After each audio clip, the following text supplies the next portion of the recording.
이 시간에는 성경 말씀을 봉독하겠습니다. 성경 말씀은 잠언 28장 19절부터 28절까지입니다.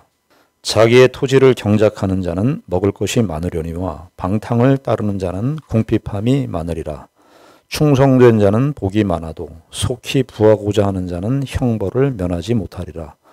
사람의 낯을 보아주는 것이 좋지 못하고 한 조각 떡으로 말미암아 사람이 범법하는 것도 그러하니라. 악한 눈이 있는 자는 재물을 얻기에만 급하고 빈궁이 자기에게로 임할 줄은 알지 못하느니라. 사람을 경책하는 자는 혀로 아첨하는 자보다 나중에 더욱 사랑을 받느니라.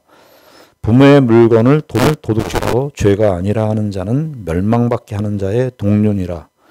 욕심이 많은 자는 다툼을 일으키나 여호와를 의지하는 자는 풍족하게 되느니라. 자기의 마음을 믿는 자는 미련한 자요 지혜롭게 행하는 자는 구원을 얻을 자니라. 가난한 자를 구제하는 자는 궁핍하지 아니하려니와 못 본 채 하는 자에게는 저주가 크리라. 악인이 일어나면 사람이 숨고 그가 멸망하면 의인이 많아지느니라. 아멘. 우리는 이 복되고 거룩한 주일날 하나님의 말씀인 이 잠언의 말씀을 함께 생각하고 있습니다. 잠언의 내용을 통해서 풍부하게 하나님의 뜻이 우리의 일상과 우리의 삶의 신앙생활에 있어서 구체적으로 적용하는 그런 사례들을 우리가 만나게 되고 있고 또 우리 같이 그 말씀을 나누고 확인하고 있는 중입니다. 오늘 잠언 28장 19절부터 28 마지막까지 읽었는데요.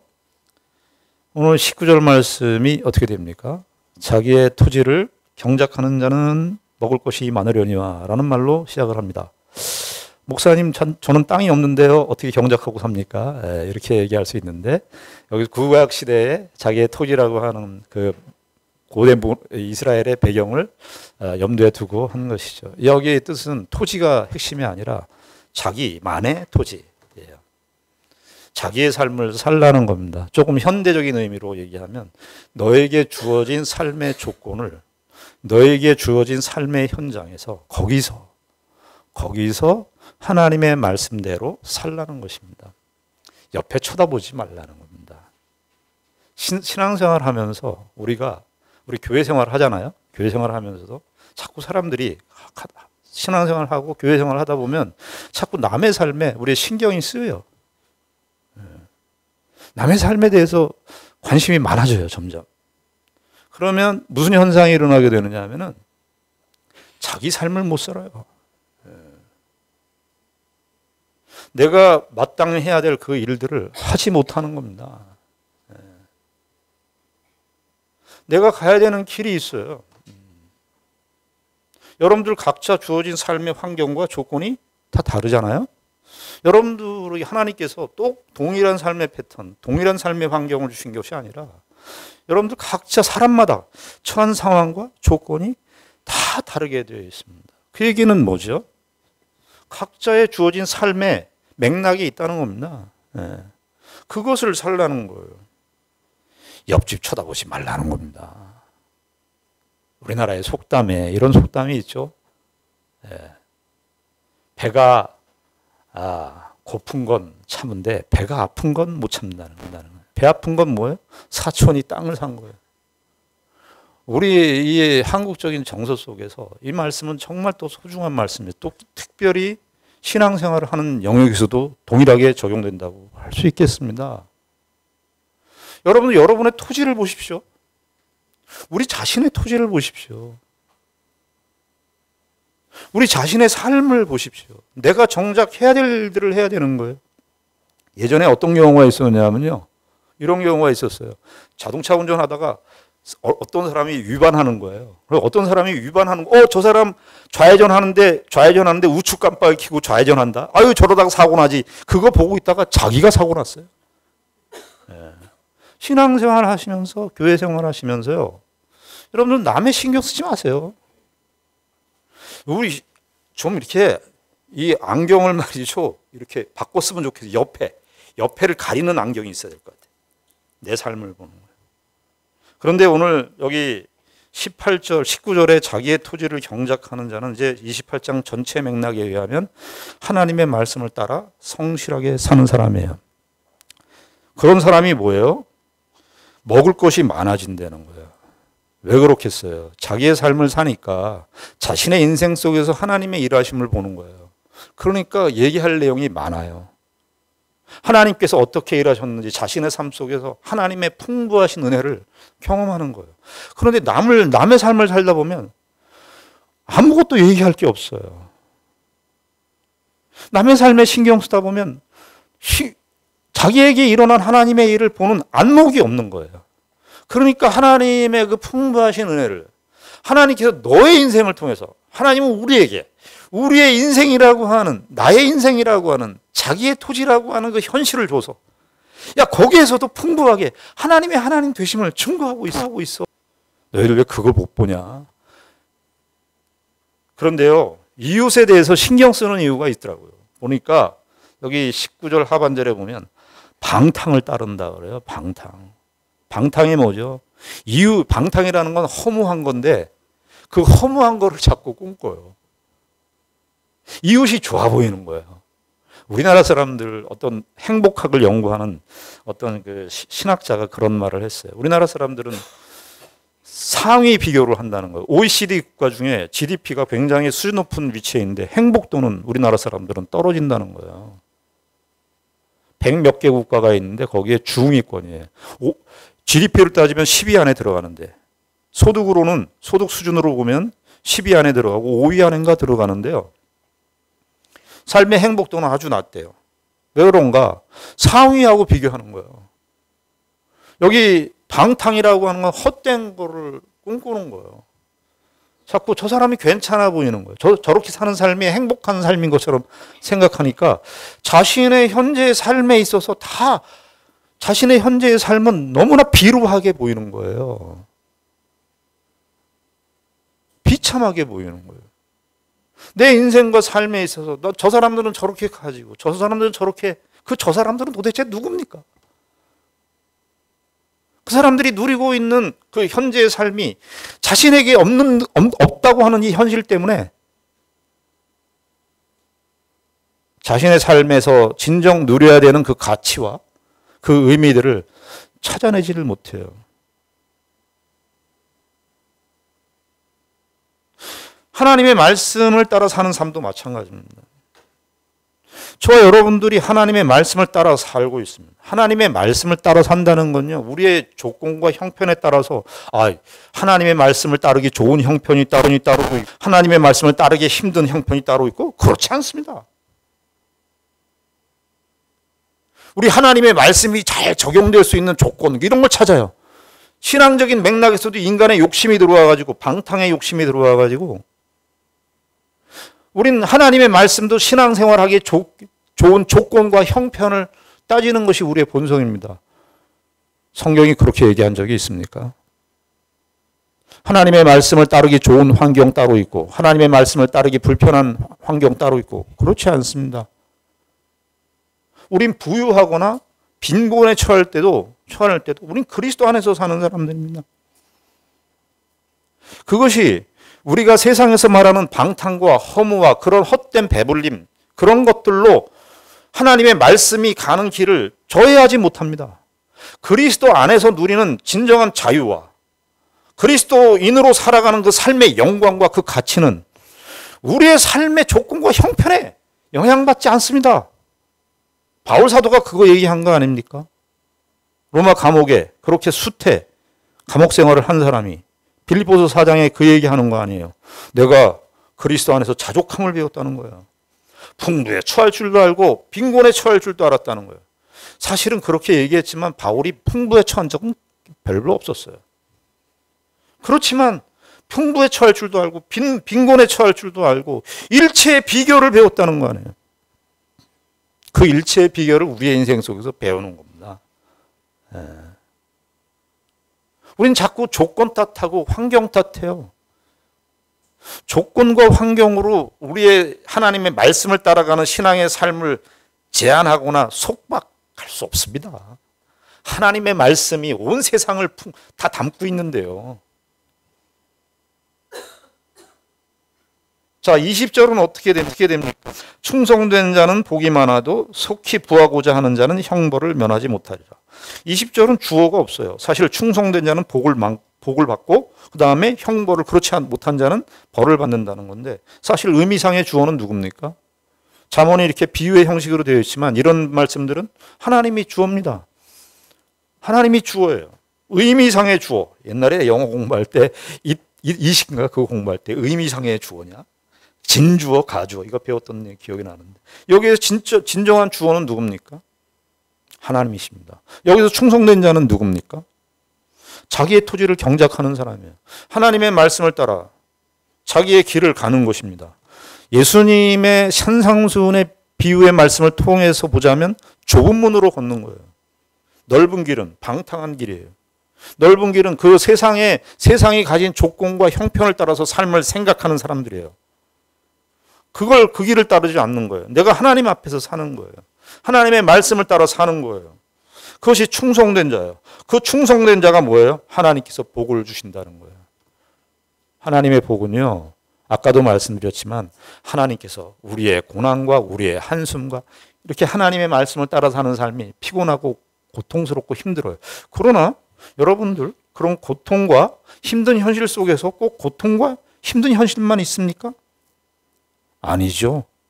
거기에는 놀라운 하나님의 보이지 않는 하나님의 손길과 섭리를 우리의 인생 속에서 하나님께서 가르치시고 우리에게 보여주십니다. 그래서 기독교는요, 고난 속에서 노래를 부를 수 있는 것이 기독교의 힘입니다. 찬송가도 오죽했으면 그 얘기가 나옵니까? 찬송가에 천사도 흠모하겠대요. 천사가 우리를 흠모한다는 거예요. 신자들을. 왜 흠모하죠? 우리가 볼 때는 우리가 천사를 흠모해야 되는데 천사가 우리를 한대요. 왜 그렇죠? 천사들은 고난이 없어요.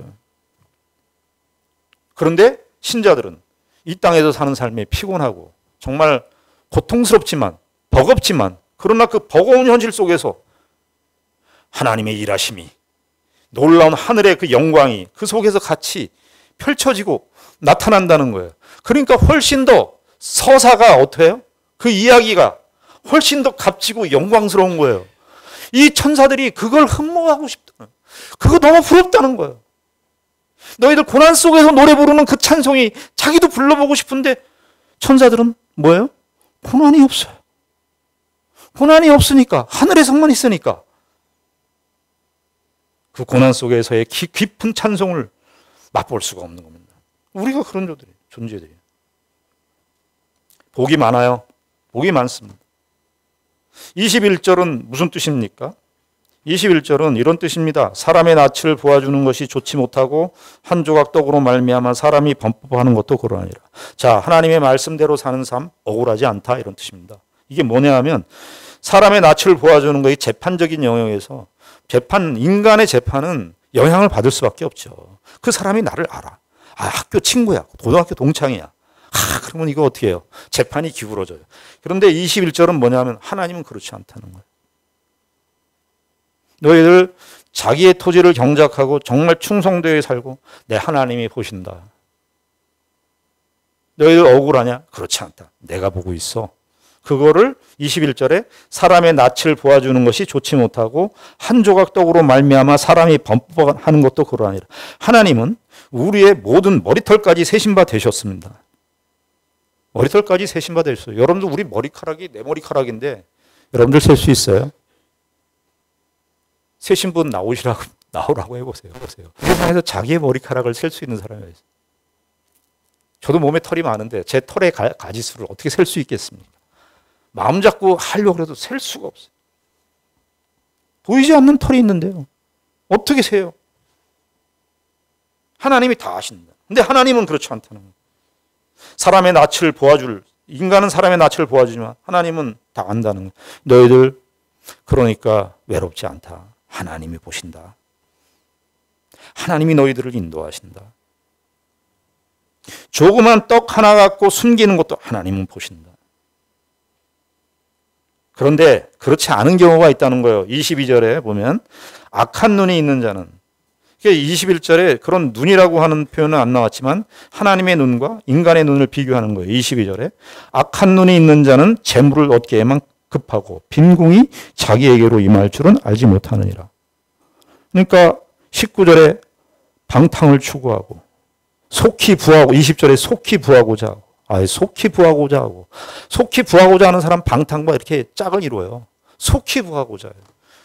우리나라 사람들 정말 성격이 정말 급해요. 외국 사람들이 늘 하는 말, 한국 사람들 빨리.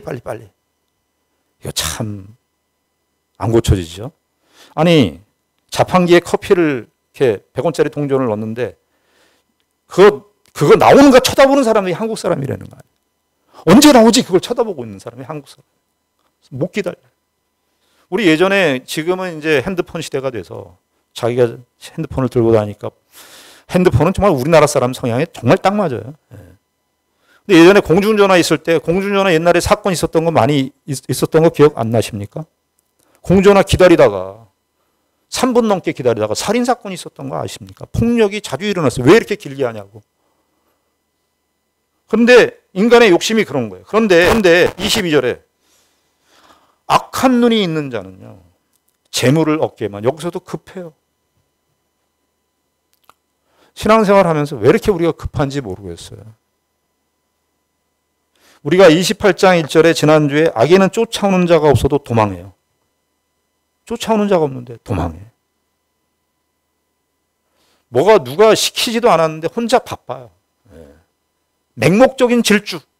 그냥 맹목적인 질주예요.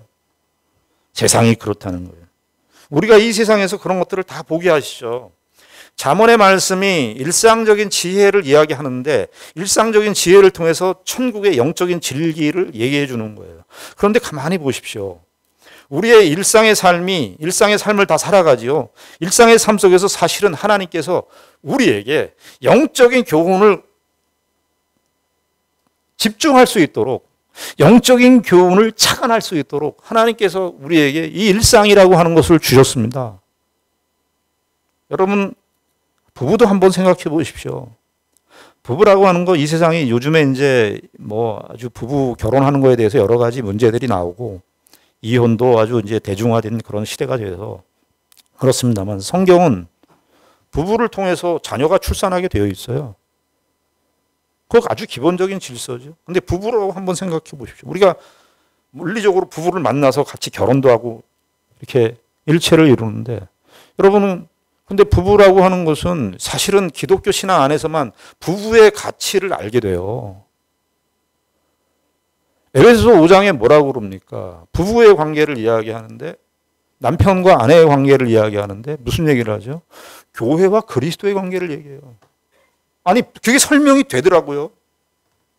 부부를 남편과 아내의 관계를 얘기하는데 교회와 그리스도의 관계를 얘기하는데 사실은 교회와 그리스도의 관계를 배우도록 부부를 허락하신 거예요. 기독교 입장에서는. 부부란 그냥 우리가 마음이 좋아서 내가 좋아서 내가 저 사람한테 눈이 씌어서 뭐 시작은 그렇게 할 수 있죠. 그러나 부부의 진정한 가치, 부부의 진정한 의미는 그리스도와 교회의 관계를 이해하는 맥락 속에서만 부부의 가치를 발견하게 돼요. 거기 뭐라고 그래요? 그리스도는 뭐예요? 그리스도는 남편이에요.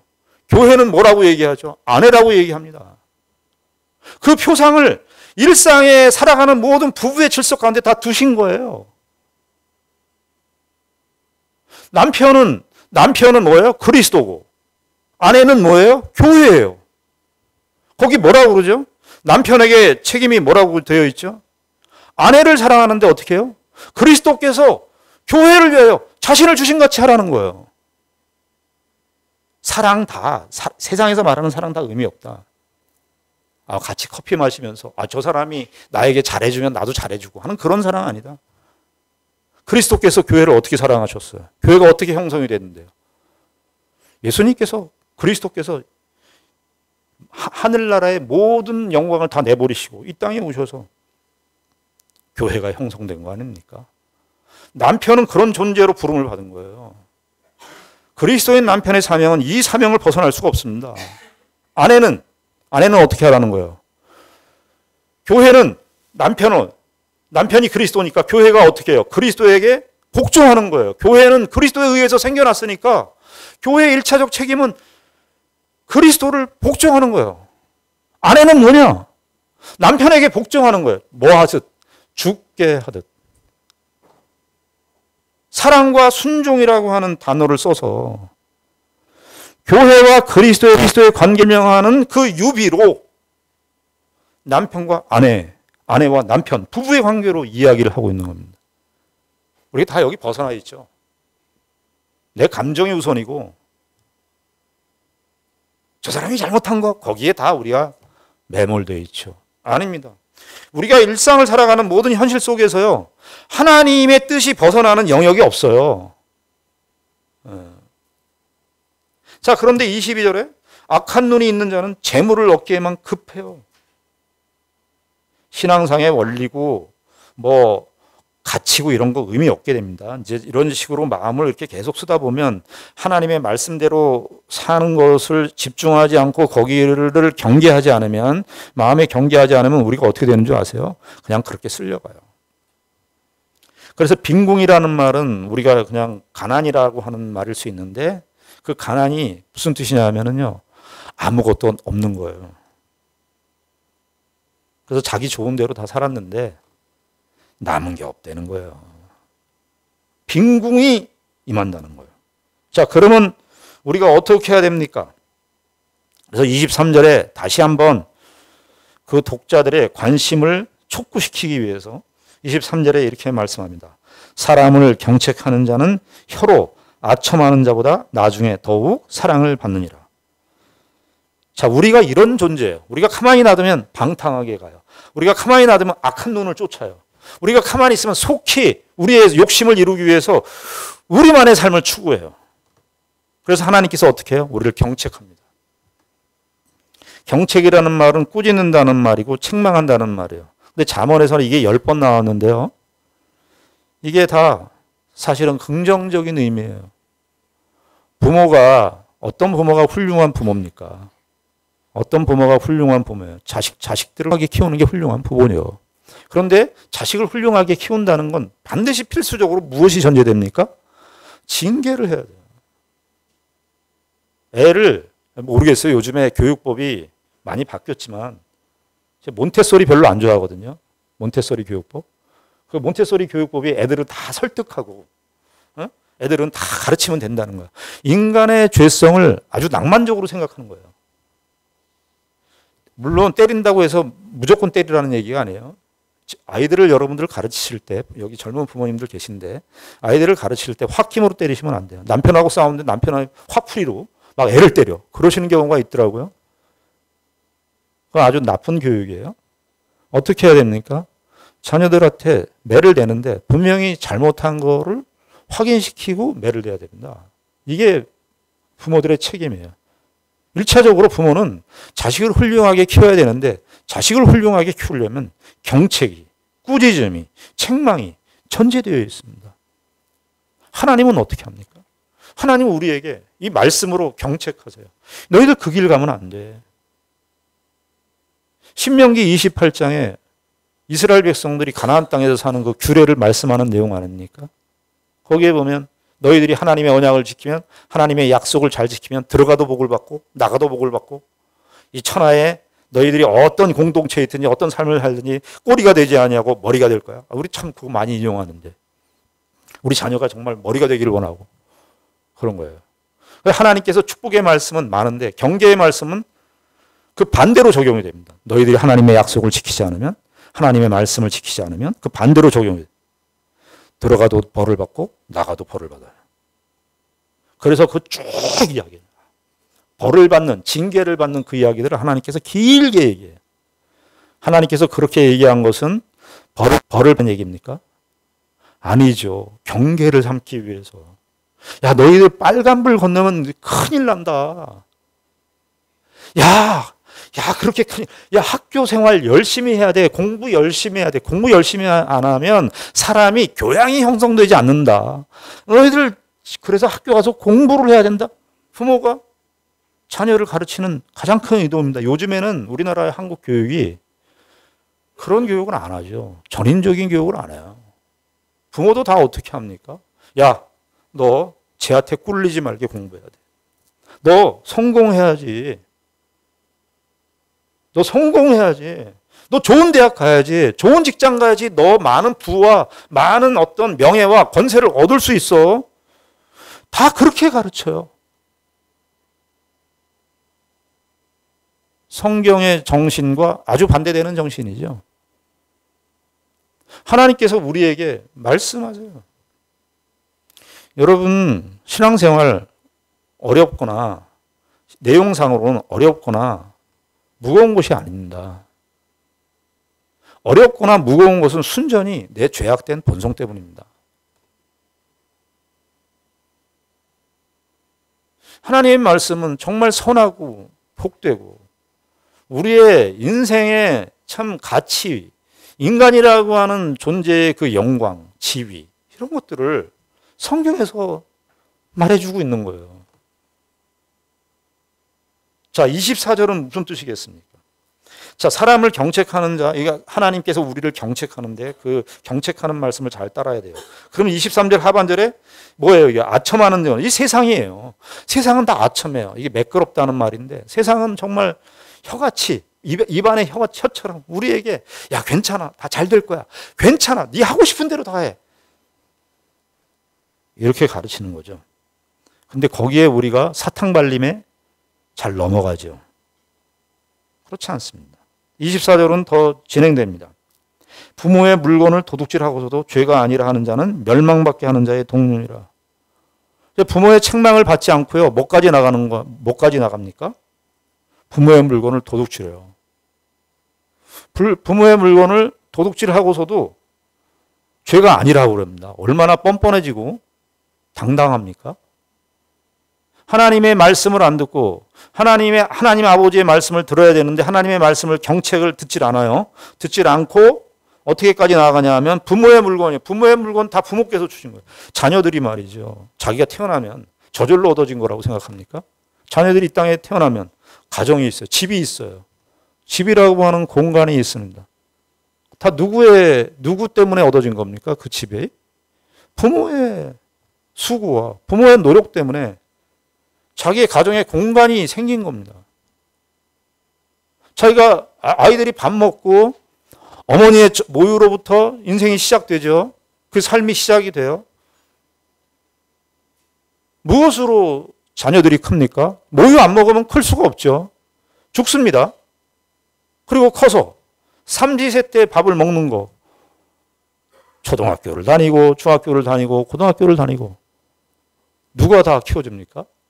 부모가 키워주는 거예요. 그런데 우리가 그걸 일상적인 부모와 자녀의 관계에서 있을 수 없는 일이죠. 부모의 것을 자기 것이라고 생각하고 도둑질하고 있을 수가 없는 일인데 신앙의 맥락에서 보면 하나님으로부터 다 받은 거잖아요. 참 신앙생활하면서요.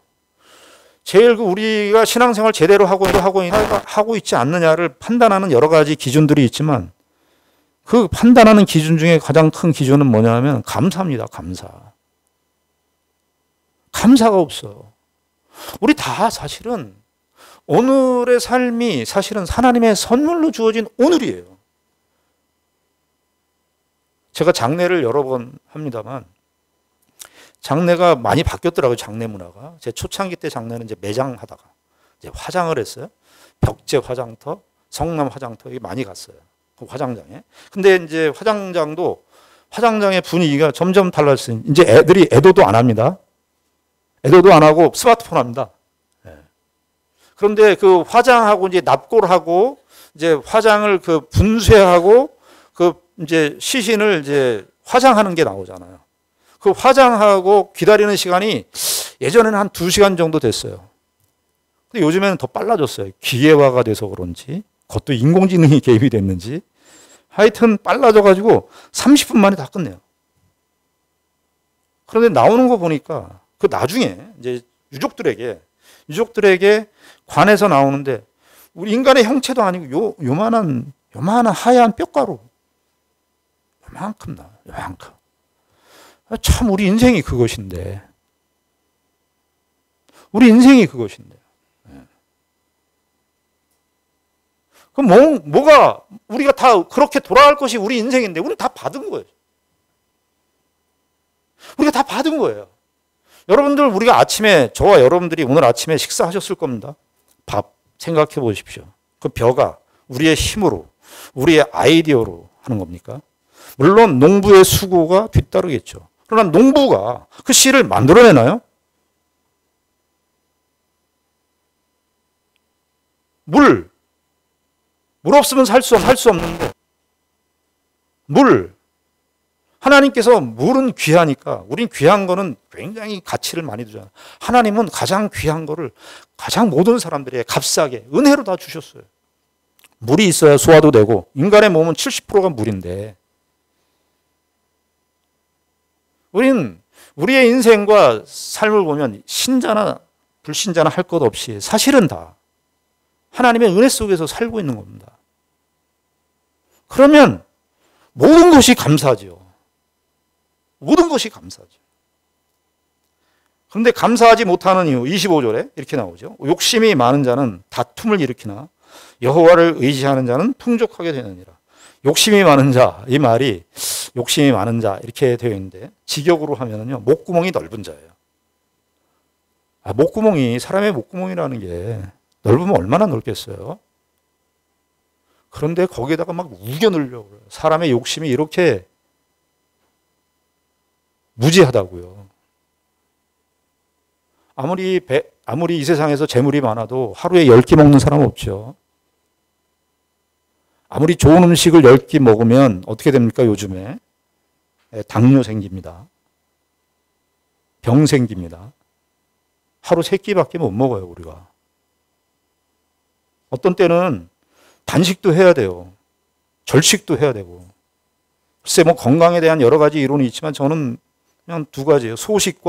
소식과 운동. 하나님이 어떤 면에서 우리의 일상의 영역 속에서도 깨닫게 하시려는 그 지혜가 있는 거예요. 욕심이 많은 자는 다툼을 일으켜요. 반대로 이제 25절에 보면 어떻게 되겠습니까? 여호와를 의지하는 자는 풍족하게 되느니라. 여호와를 의지하는 자는 뭡니까? 여기 28장 1절에 악인은 쫓아가 없어도 도망하나 의인은 사자같이 담대하니라. 이 담대하다는 말이 여기 의지한다는 말과 같은 말이에요. 그러니까 담대하다는 것은 지난주에도 말씀드렸듯이 내가 무엇을 의지하느냐에 따라 그 담대함이 나오는 거라고 그래요. 말씀드렸어요. 그리스도인들은 누구를 의지합니까? 하나님을 의지합니다. 여호와를 의지하는 자는 풍족하게 돼요. 그런데 26절에 보면 그 반대 경향이 있죠. 26절에 자기의 마음을 믿는 자. 여기 믿는 자라고 이렇게 번역이 되어 있는데 이거를 같이 번역을 해줬으면 좋겠어요. 의지하는 자라는 말과 같은 말이에요. 그러니까 자기의 마음을 의지하는 자. 미련한 자라는 거예요. 자기의 욕심을 따라서 사는 거예요. 최근에 어떤 목사님이 그 글을 썼어요. 무슨 책이냐면은 자기의 마음을 따르지 않는 용기. 용기는 어디에서 비롯되느냐? 용기는 뭐 누가 어려운 사람인데 뭐 불구덩이에 있는데 가서 그 사람 딱 구해주고 그것도 용기 있는 사람이지만 신앙의 영역에서 진짜 용기 있는 사람은 자기의 마음을 따르지 않는 거예요. 자기 마음을 의지하지 않는 거예요. 여러분들이 지금 가지고 계신 생각이 무엇인지 모르지만 여러분들 그 생각을 부정하셔야 됩니다. 뭔가 이렇게 결론을 내리려고 하는 그런 생각을 부정하셔야 돼요. 자기의 마음을 따르죠. 그 목사님께서 쓰신 책의 내용이 뭐냐면 오늘날 현대 그리스도인뿐만이 아니라 이 세상 모든 사람들이 하나의 종교를 믿는다는 데서 동일하다는 거예요. 하나의 종교가 뭐냐? 우리 종교가 많다고 생각하잖아요. 근데 그분은 뭐라고 그러냐면 자숭배, 자기를 숭배하는 거예요. 여러분, 내가 자아를 숭배하지 않는다 이렇게 얘기하는 게 쉽지 않아요. 그거 쉽지 않아요. 어떤 경우를 보면 알 수 있냐면 모욕을 당해봐야 돼요. 모욕을 당할 때 내가 어떻게 반응하는가. 그때 보면 나도 나를 숭배하고 있구나를 확인하게 됩니다. 여러분, 모욕의 무게가 있어요. 모욕의 무게. 우리가 당하는 모욕의 무게는 그냥 1 정도, 2 정도, 3 정도예요. 여러분, 예수님이 당하신 모욕의 무게가 어느 정도일 것 같습니까? 온 인류가 영원한 사망 가운데 가는 그 무게였어요. 그 무게였어요. 우리는 자기 마음을 너무 신뢰해요. 미련한 자, 구원이 없다는 거예요. 27절, 가난한 자를 구제하는 자는 궁핍하지 아니하려니와 못 본 채 하는 자에게는 저주가 크리라. 이거는 또 뭐냐 하면 하나님의 백성다운 삶을 사는 데 있어서 중요한 게 뭐냐 하면 이웃을 어떻게 대하느냐예요. 특별히 가난한 자. 이건 율법의 아주 중요한 정신이라고 말씀을 드렸습니다. 저와 여러분들이 하나님을 어떻게 믿고 하나님을 어떻게 사랑하느냐, 그거 잘 모르겠어요. 교회 예배 잘 나오고 이런 것도 하나님의 사랑의 표현이지만 그거는 온전한 100% 하나님을 사랑하는 것이라고 확인할 수가 없습니다. 무엇을 통해서 확인됩니까? 이웃과의 관계를 통해서 확인될 수 있는데 가난한 자에 대해서 어떻게 대하느냐. 여기 뭐라고 되어 있죠? 못 본 채 한다는 거예요. 보이지 않죠? 자기의 욕심만을 생각하는데 뭐가 보이겠어요? 자기의 자존심만 생각하는데 뭐가 보이겠어요? 자기가 모욕 안 당하는 거, 자기의 자존심이, 일말의 자존심이 상하지 않는 거, 거기에만 목숨을 걸고 있는데 무슨 이웃이 보이겠어요? 우리 어거스틴 선생님께서 말씀을 하셨냐면 하나님을 사랑하느냐, 이웃을 사랑하느냐, 이것만 분명하다면 뭐든지 하래요. 그런데 여기가 없는 거예요. 여기가 하나님을 사랑하느냐는 되는데 얼마든지 말하는데 이웃을 사랑하느냐, 여기가 안 되죠. 28절은 결론입니다. 악인이 일어나면 사람이 숨고 그가 멸망하면 의인이 많아지나. 이거 사실은 무시무시한 말씀입니다. 심판이 있다는 겁니다. 심판. 최종적인 심판이 있다는 거예요. 이 세상엔 28절에 악인이 많이 일어나죠. 악인이라는 거 지난주에 말씀드렸듯이 흉악한 죄를 저지른 그런 걸 얘기하는 게 아니라 그랬습니다. 하나님을 인정하지 않는 대상을 가리켜서 악인이라고 말씀드렸습니다. 악인이 일어나면 숨어요. 다 숨죠. 이 세상의 역사는 세상의 역사의 가시적인 인물들이 다 주장하는 것 같아요. 그러니까 숨어 있어요.